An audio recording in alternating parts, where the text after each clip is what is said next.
Chemical free চা পাতি দিয়ে হোমমেড মেহেদি তৈরি করে দেখাবো এবং ডিজাইন করে দেখাবো আজকের ভিডিওতে। হ্যালো এভরিওয়ান, আসসালামু আলাইকুম। আর কয়েকদিন পরে ঈদ, আর ঈদে মেহেদি না হলে চলেই না আমাদের। তাই আজকের ভিডিওতে শেয়ার করব কেমিক্যাল ফ্রি মেহেদি তৈরি ও হাতে ডিজাইন করে। বাজারে বিভিন্ন ধরনের মেহেদি পাওয়া যায় যেগুলোতে কেমিক্যাল থাকে, তাই বাচ্চাদের হাতে দেওয়া যায় না। এইভাবে চা পাতি দিয়ে মেহেদি তৈরি করে ছোট বড় সবাই নখে বা হাতে ডিজাইন করতে পারবেন। বাসায় তৈরি করা মেহেদি দিয়ে হাতে ডিজাইন করা যাবে, টিউব মেহেদি হিসেবে ব্যবহার করা যাবে। তো কিভাবে আপনারা মেহেদি তৈরি করে নখে বা হাতে দিয়ে এটার কালার অনেকটাই সুন্দর করবেন, গাঢ় করবেন, চলুন দেখে নিই। এই কেমিক্যাল ফ্রি হোমমেড মেহেদি তৈরি করতে কোনো রকম হাঁড়ি বা কড়াই পোড়ানোর কোনো দরকার নেই। এখানে একটি পাত্রে আমি 2 টেবিল চামচ পরিমাণ চিনি নিয়ে নিলাম এবং 2 টেবিল চামচ পরিমাণ নিয়ে নিব চা পাতি। এটাকে একটু মিশিয়ে নিব। এখন এখানে আমি একটা পাত্র নিয়ে নিলাম, পাত্রের ভিতরে দিয়ে দিব। যে কোনো পাত্রে কিন্তু নিলে হবে, তবে ননস্টিকের পাত্রে না নেওয়াই ভালো। অনেকেই কিন্তু এরকম ছোট পাত্রের ভিতরে চিনি এবং চা পাতিটা দিয়ে একটা পাত্র বসিয়ে দিয়ে তার উপরে আবারও একটা ঢাকনা বা এরকম কোনো কিছু দিয়ে তার উপরে পানি দিয়ে থাকে এবং 4 থেকে 5 মিনিট জাল করে তারপর কিন্তু একটা লেগার বা একটা পানি জাতীয় তৈরি করে। সেক্ষেত্রে কিন্তু সময় অনেক বেশি লাগে এবং ওই পাত্রটা কিন্তু নষ্ট হয়ে যায় আর কোনোভাবেই কিন্তু পোড়া দাগটা উঠতে চায় না। তাই আমি আশা করব এইভাবে আপনারা তৈরি করবেন, দেখবেন যে একদমই কিন্তু পোড়ানোর যে হাঁড়ির যেভাবে আমরা পুড়িয়ে থাকি ঠিক তেমনটাই কিন্তু কালার আসবে। তো কথা বলতে বলতে আমি কিন্তু এটাকে জাল করে নিলাম। দেখুন, চুলার আঁচটা কিন্তু লো রেখে এভাবে করে 2 থেকে 3 মিনিট সময় নিয়ে জাল করতে হবে। একটা সময় দেখা যাবে চিনিটা গলে এরকম কালার হয়ে আসবে, ঠিক সেই পর্যায়ে আমি পানি দিয়ে দিব। আপনাদের প্রয়োজন মতো কতটুকু পানির প্রয়োজন হবে ঠিক ততটুকু পরিমাণ দিয়ে দিবেন, খুব বেশি কিন্তু দেওয়ার দরকার নেই। আর এখানে আরেকটা জিনিস খেয়াল রাখবেন, এটা কিন্তু পুড়িয়ে একদম কয়লা করা যাবে না, মানে কালো করা যাবে না। সেক্ষেত্রে কিন্তু মেহেদিতে খুব বেশি একটা সুন্দর কালার আসবে না। তো অল্প অল্প করে পানি দিয়ে আমি আরও 2 মিনিট এটাকে জাল করে নিব। মোট আমি 5 মিনিট সময় নিয়ে এটাকে জাল করে নিয়েছি। তো চা পাতিটা পোড়ানোর পরে মানে পানি দেওয়ার পরে আমি কিন্তু আরও 2 মিনিট মতো জাল করে নিয়েছি। তো কাঙ্ক্ষিত কালার চলে এসেছে। এখন আমি এটাকে ছেঁকে নিব। দেখুন মাশাআল্লাহ করে কালারটা কিন্তু এমনিতেই সুন্দর এসেছে। তো অনেকেই দেখি যে হাঁড়ি কড়াই পুড়িয়ে তারপর এরকম কালার নিয়ে আসে, সেক্ষেত্রে কিন্তু আমার একদমই ভালো লাগে না। তো এই পদ্ধতিতে কিন্তু আপনারা বেছে নিতে পারেন। এখন একটা ছাঁকনার সাহায্যে আমি পানিটাকে ছেঁকে নিলাম। আমার কাঙ্ক্ষিত কালারটা কিন্তু চলে এসেছে। খুব বেশি কিন্তু কালো করবে না, সেক্ষেত্রে কিন্তু কালারটা ভালো আসবে না আর কেমন যেন একটা হয়ে যায়। আপনাদের দেখানোর জন্য বা বোঝানোর জন্য আমি পাশের বাসার ভাবির কাছ থেকে এই 2টা মেহেদি পাউডার নিয়ে এসেছি। এটা দিয়ে কিভাবে আপনারা তৈরি করবেন সেটাও দেখিয়ে দিব। তো শুরুতে এই যে ছোটো সাইজের যে প্যাকেটটা আছে এখান থেকে আমি অল্প পরিমাণ মানে 1 টেবিল চামচ পরিমাণ মেহেদির গুঁড়া নিয়ে অল্প অল্প করে লেগার দিয়ে মিশিয়ে নিব। হাত দিয়ে মিশিয়ে নিলে সবথেকে ভালো হয়, এটা মেশাতে কিন্তু একটু সময় লাগে। তো এটা মিশিয়ে এক সাইডে রেখে দিব। আমি 3 কালারের মেহেদি দিয়ে মানে 3 রকমের মেহেদি দিয়ে হাতে বা নখে ডিজাইন করে দেখাবো। এখন এই যে পাউডারটা দেখতে পাচ্ছেন মেহেদির গুঁড়া, এটা দিয়ে এখন গুঁড়াটা রেডি করে নিব, মানে লেগারটা দিয়ে। এই যে এটাকে আমি এরকম হাত দিয়ে করে নিয়েছি।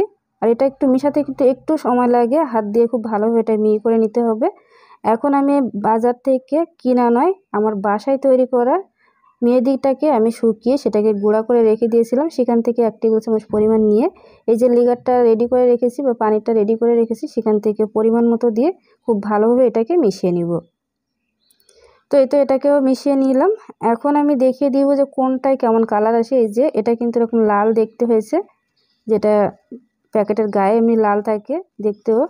আর এই যে গুঁড়াটা দেখতে পাচ্ছেন এই গুঁড়াটা কিন্তু এই সাইডেই আমি আলাদা আলাদা করে দেখিয়ে দিব যে আসলে কোন মেহেদিতে কেমন কালার হয়েছে। আর এই যে বাসায় তৈরি করা বা গাছের থেকে যে মেহেদি পাওয়া যায় সেই মেহেদিটা গুঁড়া করে আমি সেই মেহেদিটা নিয়েছি। আপনারা যদি সংরক্ষণ করতে চান সেক্ষেত্রে কিন্তু নর্মাল ফ্রিজে 3 থেকে 4 দিন সংরক্ষণ করতে পারেন। আর সবথেকে ভালো হয় মেহেদিটা তৈরি করে সারা রাত রেখে বা 5 থেকে 6 ঘন্টা একটা এয়ারটাইট বক্সে করে রেখে দিতে। সেক্ষেত্রে কিন্তু কালারটা বেশি গাঢ় হয়ে আসে। আর এই যে বাকি লেগারটা আছে এটা দিয়ে কী করবো একটু পরে দেখিয়ে দিব। তো চাইলে কিন্তু আপনারা এভাবে একটা এয়ারটাইট বক্সে করে রেখে দিতে পারেন। এখন আমি হাতে দিয়ে দেখিয়ে দিব যে আসলে কোন মেহেদিটা কেমন কালার হয়েছে।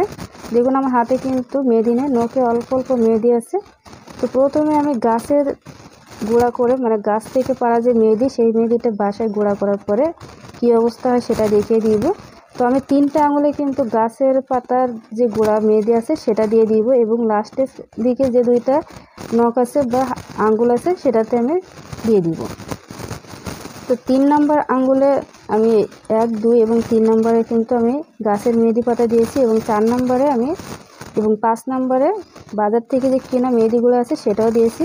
এটাও কিন্তু কেমিক্যাল ফ্রি, কোনো রকম কিন্তু কেমিক্যাল থাকে না, আপনারা 3টার যে কোনো একটা কিন্তু দিতে পারেন। তো মেহেদিগুলো দেওয়ার পরে দেখুন এই 2 সাইডে একদম লাস্টের সাইডে যেটা, এটা কিন্তু খুব একটা কালার আসেনি, বাট আর 4টা কালার কিন্তু ভালো এসেছে ওই 2টাতে, আর এইটাই কিন্তু তেমন একটা আসেনি। তো জানি না কী কারণে। এখন আমি হাতে দেওয়ার পরে অবশ্যই এই কাজটা করতে হবে সরিষার তেল দিয়ে, তারপর আপনারা কিন্তু হাতটাকে মুছে নেবেন, কোনো রকম কিন্তু পানি দিবেন না। এখন আরেকটা ভুয়া তথ্য আপনাদেরকে দিই, অনেকেই কিন্তু ময়দা দিয়ে এবং লেগার দিয়ে মেহেদি দিয়ে হাতে বা নখে কালার করে, আসলে কিন্তু একদমই এটা ভুয়া। আমি আপনাদের কিন্তু প্রমাণ সহ দেখিয়ে দিলাম, আমি মিশিয়ে তারপর হাতে একটু দিয়ে দিলাম। তো আমি এভাবে করে মোট 3বার মেহেদি দিয়েছি। আমি গাছের থেকে যে মেহেদি পাতা নিয়ে শুকিয়ে গুঁড়া করেছি সেই মেহেদি কিন্তু দিয়েছি পরবর্তীতে 3বার, মানে প্রথমে একবার আপনাদেরকে দেখিয়েছি আর নেক্সট টাইম 2বার দিয়েছি। 2বার দেওয়ার পরে মাশাআল্লাহ করে দেখুন কত সুন্দর কালার এসেছে। আর এটা কিন্তু রেখে দেওয়ার পরে, মানে পানি দিয়ে পরিষ্কার করার পরে 2-3 দিন পরে আরও কালারটা গাঢ় হয়ে আসে, বাট ভিডিও করার সুবিধার্থে আমি কিন্তু 2-3 দিন অপেক্ষা করতে পারবো না, আপনাদেরকে দেখিয়ে দিলাম। আর নখে কিন্তু কত সুন্দর কালার হয়েছে দেখুন মাশাআল্লাহ করে। তো আমি এই মেহেদি দিয়ে গাছের পাতা শুকিয়ে গুঁড়া করে যে মেহেদির পেস্টটা তৈরি করেছি, এটা দিয়ে কীভাবে আপনারা মেহেদি হাতে ডিজাইন করবেন সেটা একটু দেখিয়ে দিলাম। আর হাতের ভিতরে ডিজাইন করার জন্য আমি কলম দিয়ে প্রথমে এঁকে নিয়েছি। অবশ্যই আপনারা চেষ্টা করবেন লাল কালারের যে কলমটা আছে সেটা দিয়ে এঁকে নেওয়া, সেক্ষেত্রে কিন্তু আর ডিজাইনটা মানে মেহেদি দেওয়ার পরে বোঝা যাবে না। তো এই তো এভাবে করে আমি স্পিডটা বাড়িয়ে দিয়ে কিন্তু ডিজাইনটা করে নিব। দেখুন আপনারা চাইলে কিন্তু টিউব দিয়ে বাসায় টিউব তৈরি করে সেটাও এভাবে করে তৈরি করে নিতে পারেন। আমি ভিডিওর লাস্টে কীভাবে মেহেদি মানে টিউব মেহেদি তৈরি করবেন সেটা একটু দেখিয়ে দিব। তো শুকানোর পরে ডিজাইনটা কেমন হয়েছে আপনাদেরকে একটু দেখিয়ে দিই। মাশাআল্লাহ করে দেখুন কালারটা কত সুন্দর এসেছে। তো আপনারা কিন্তু চাইলে এবারের ঈদে এভাবে করে বাসায় মেহেদি গুঁড়া করে বা বাসায় কিন্তু কাঁচা মেহেদি খুব ভালোভাবে মিহি করে পেস্ট করে এই ডিজাইনটা করে নিতে পারেন, বা হাতেও দিয়ে নিতে পারেন। তো আমি সবগুলো হাত এবং হাতের নিচের সাইডে উপরের সাইডে কেমন হয়েছে সেটা একটু দেখিয়ে দিলাম। দেখুন মাশাআল্লাহ করে। আর এটা কিন্তু 2-3 দিন পরে আরও কালারটা গাঢ় হয়ে আসবে, আপনারা আমার ভিডিও নেক্সট টাইম দেখলেই বুঝতে পারবেন। তো ভিডিও শেষে আমি একটু অ্যাড করে দিব কীভাবে আপনারা কোন তৈরি করবেন বাসায়, এবং কোণের ভিতরে বাসায় তৈরি করা মেহেদি দিয়ে কীভাবে ডিজাইন করবেন সেটাও একটু দেখিয়ে দিব। তো আজকের এই ভিডিওটি কেমন লেগেছে অবশ্যই কিন্তু কমেন্ট সেকশনে জানাবেন। দেখা হবে পরবর্তী কোনো ভিডিওতে। সেই পর্যন্ত সবাই ভালো থাকবেন। আসসালামু আলাইকুম।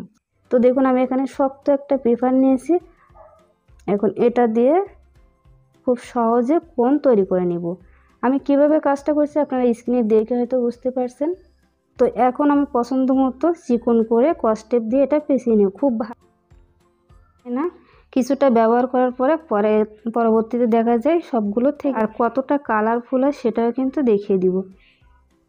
তো ডিজাইনটা আমি খুব বেশি পারদর্শী না, তো নিজের মতো করে কিছুটা ডিজাইন করে নিলাম, বা 1 ঘন্টা রাখা হয় তাহলে